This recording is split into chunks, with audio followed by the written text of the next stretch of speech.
یہ ایک ایسا لمحہ ہوتا ہے جسے زیادہ تر مرد کبھی نہیں بھولتے۔ وہ لمحہ جب انہوں نے اپنی پوری کوشش کی، ہر وہ بات کہی جو صحیح لگتی تھی، پوری توجہ دی، دلچسپی دکھائی، ہر وقت موجود رہے، اور پھر بھی وہ عورت دور ہو گئی، اور وہ یہ سوچتے ہوئے واپس آئے کہ شاید وہ خود ہی کافی نہیں تھے۔ لیکن حقیقت یہ نہیں ہے، اصل میں جو ہوا وہ کچھ اور تھا، ایسا کچھ جس کے بارے میں عام ڈیٹنگ مشورے کبھی نہیں بتاتے، کیونکہ یہ کسی چال یا طریقے کا معاملہ نہیں ہے، یہ 6 گہری تبدیلیوں کا معاملہ ہے، آپ کے اپنے بارے میں، اس کے بارے میں، اور آپ دونوں کے درمیان جو فضا ہے اس کے بارے میں۔ اور جب آپ انہیں سمجھ لیتے ہیں تو سب کچھ بدل جاتا ہے۔ پہلی بات، آپ اسے حاصل کرنے کی کوشش کر رہے ہوتے ہیں، یہ سوچنے کے بجائے کہ کیا وہ واقعی آپ کے قابل ہے۔ زیادہ تر مرد کشش کو ایک امتحان کی طرح لیتے ہیں، جیسے وہ جج ہے اور آپ امیدوار، اور مقصد یہ ہے کہ وہ آپ کو قبول کر لے۔ آپ اس کے رد عمل کو دیکھتے رہتے ہیں، اپنی باتیں اس کے مطابق ڈھالتے ہیں۔ آپ اتنا مصروف ہو جاتے ہیں یہ سوچنے میں کہ وہ آپ کو پسند کرتی ہے یا نہیں، کہ آپ یہ دیکھنا ہی بھول جاتے ہیں کہ آپ خود اسے پسند کرتے بھی ہیں یا نہیں، اور اس کی قیمت آپ ادا کرتے ہیں۔ وہ اسے محسوس کر لیتی ہے، شعوری طور پر نہیں، لیکن جیسے فضا میں ایک تبدیلی محسوس ہوتی ہے۔ جب آپ کی ساری توجہ اس کی منظوری پر ہوتی ہے تو آپ ایک شخصیت نہیں رہتے، بلکہ ایک آئینہ بن جاتے ہیں جو اسے اسی کی جھلک دکھا رہا ہوتا ہے، اور یہ کشش پیدا نہیں کرتا بلکہ تھکا دیتا ہے۔ تصور کریں ایک پہلی ملاقات کا، جہاں آپ کی ہر بات میں تھوڑا سا اثر ڈالنے کی کوشش ہو۔ آپ کہانیاں بھی اس انداز میں سناتے ہیں کہ وہ متاثر ہو، اس کی باتوں پر جلدی ہنس دیتے ہیں۔ آپ وہاں موجود تو ہوتے ہیں لیکن پوری طرح نہیں، آپ مسلسل نتیجہ دیکھ رہے ہوتے ہیں۔ وہ شاید اس کو الفاظ میں بیان نہ کر سکے، لیکن وہ فرق ضرور محسوس کرے گی، ایک ایسے مرد میں جو واقعی اس میں دلچسپی رکھتا ہے، اور ایک ایسے مرد میں جو بس اسے متاثر کرنا چاہتا ہے۔ اصل تبدیلی سادہ ہے مگر آسان نہیں۔ چاہیں تو ایک سوال کے ساتھ جائیں، کیا وہ واقعی دلچسپ ہے؟ کیا میں اس کے ساتھ وقت گزارنا چاہوں گا؟ بات چیت کو اس سوال پر چلنے دیں، نہ کہ اس کی منظوری کے انتظار پر۔ دوسری بات، آپ ہر خاموشی کو ایک مسئلہ سمجھ لیتے ہیں جسے حل کرنا ضروری ہے۔ جب آپ کسی ایسی عورت کے ساتھ ہوتے ہیں جس کی طرف آپ متوجہ ہیں، اور اچانک ایک خاموشی آتی ہے، ایک وقفہ، کوئی بات نہ بنے، کوئی لمحہ رک جائے، تو فوراً اندر سے ایک الارم بجتا ہے، اور آپ جلدی سے کچھ کہنے لگتے ہیں، کوئی سوال، کوئی مذاق، کوئی نئی بات، بس اس خاموشی کو ختم کرنے کے لیے۔ یہ ایک ایسی عادت ہے جو خاموشی سے کشش کو ختم کر دیتی ہے۔ خاموشی انکار نہیں ہوتی، وقفہ کوئی فیصلہ نہیں ہوتا، لیکن جب آپ ہر وقفے کو مسئلہ سمجھتے ہیں تو آپ یہ پیغام دیتے ہیں کہ آپ تب تک مطمئن نہیں جب تک وہ مسلسل متحرک نہ رہے، اور یہ بے چینی اس تک منتقل ہو جاتی ہے۔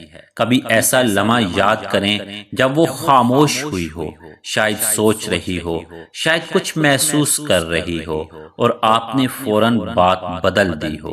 جو آپ کو دلکشی لگا وہ دراصل بے چینی تھا۔ خاموشی کو سکون کے ساتھ برداشت کرنا ایک ایسی خوبی ہے جسے اکثر کم سمجھا جاتا ہے۔ یہ ظاہر کرتا ہے کہ آپ لمحے سے بھاگ نہیں رہے، آپ کو ہر وقت رد عمل کی ضرورت نہیں۔ اگلی بار جب خاموشی آئے اسے رہنے دیں، دیکھیں وہ کیا کرتی ہے۔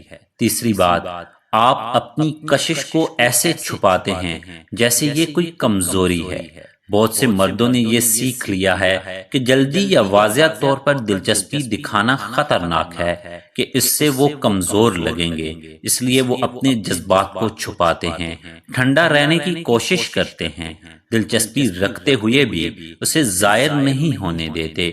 لیکن مسئلہ یہ ہے کہ عورت کسی ایسے مرد کی تلاش میں نہیں ہوتی جو اپنے جذبات چھپائے، بلکہ ایسے مرد کی تلاش میں ہوتی ہے جو محسوس کر سکے اور پھر بھی خود پر قائم رہے۔ فرق بہت بڑا ہے۔ جب آپ واقعی ہی کسی کی طرف متوجہ ہوتے ہیں اور آپ اسے چھپا لیتے ہیں تو آپ ایک موقع ضائع کر دیتے ہیں۔ ایک سادہ، پرسکون اور غیر مطالباتی دلچسپی بہت پرکشش ہوتی ہے۔ یہ کہتی ہے کہ مجھے تم میں کچھ اچھا لگا اور میں اس احساس سے نہیں ڈرتا۔ یہ بے چینی نہیں بلکہ اعتماد ہے۔ چوتھی بات، آپ شروع میں ہی اپنے بارے میں سب کچھ بتا دیتے ہیں۔ کچھ لوگ کھل کر سب کچھ بتا دیتے ہیں، اپنی کہانی، خواب، جذبات، وقت، سب کچھ شروع میں ہی سامنے رکھ دیتے ہیں۔ نیت اچھی ہوتی ہے لیکن نتیجہ یہ ہوتا ہے کہ سامنے والے کے پاس کچھ دریافت کرنے کو باقی ہی نہیں رہتا، اور کشش کا ایک بڑا حصہ دریافت میں ہوتا ہے۔ جب سب کچھ فوراً سامنے آ جائے تو دلچسپی کم ہو جاتی ہے۔ خود کو آہستہ آہستہ ظاہر ہونے دیں۔ ہر بات ایک ہی وقت میں نہ بتائیں، بات چیت کو وقت دیں۔ درمیان کی جگہ خالی نہیں ہوتی، وہی دلچسپی کو بڑھاتی ہے۔ پانچویں بات، آپ اس کے موڈ کے ساتھ خود کو بدل لیتے ہیں۔ اگر وہ منصوبہ منسوخ کر دے تو آپ گھنٹوں سوچتے رہتے ہیں کہ کیوں۔ اگر وہ کم دلچسپی دکھائے تو آپ اپنی غلطی تلاش کرنے لگتے ہیں۔ اس کا موڈ بدلتا ہے اور آپ کا بھی۔ یہ ایک خطرناک عادت ہے۔ جب آپ اپنی کیفیت کو اس کے مطابق بدلتے ہیں تو آپ اپنا توازن کھو دیتے ہیں، اور غیر محسوس طور پر اسے آپ کی ذمہ داری بھی اٹھانی پڑتی ہے۔ پرکشش مرد وہ ہوتے ہیں جو اپنے اندر قائم رہتے ہیں، وہ نرم ہوتے ہیں پر خود کو کھو نہیں دیتے۔ اگلی بار جب آپ کو لگے کہ آپ اس کے موڈ سے متاثر ہو رہے ہیں، رکیں، خود سے پوچھیں اگر یہ تبدیلی نہ ہوتی تو میں کیا کرتا، اور وہی کریں۔ چھٹی بات، آپ اس کی شکل کی تعریف کرتے ہیں، اس کی شخصیت کی نہیں۔ زیادہ تر تعریفیں ظاہری شکل پر ہوتی ہیں، لباس، بال، خوبصورتی، وہ انہیں سنتی ہے، مگر یہ سب عام لگتا ہے۔ جو چیز دل میں رہتی ہے وہ یہ احساس ہے کہ کسی نے واقعی ہی اسے دیکھا۔ جب وہ کوئی بات خاص انداز میں کہے یا کسی مشکل لمحے کو اچھے طریقے سے سنبھالے یا اس کا انداز منفرد ہو، وہ لمحہ اہم ہوتا ہے۔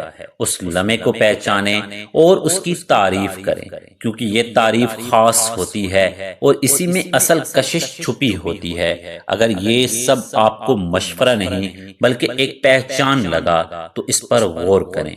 بہتر بننا کسی نئے طریقے سیکھنے کا نام نہیں بلکہ خود کو سمجھنے کا نام ہے۔ زیادہ حقیقی، زیادہ موجود، زیادہ جو مرد ایسا ہو جائے وہ پہلے ہی دوسروں سے زیادہ پرکشش ہوتا ہے، بس خود کو وہ بننے کی اجازت دینی ہوتی ہے۔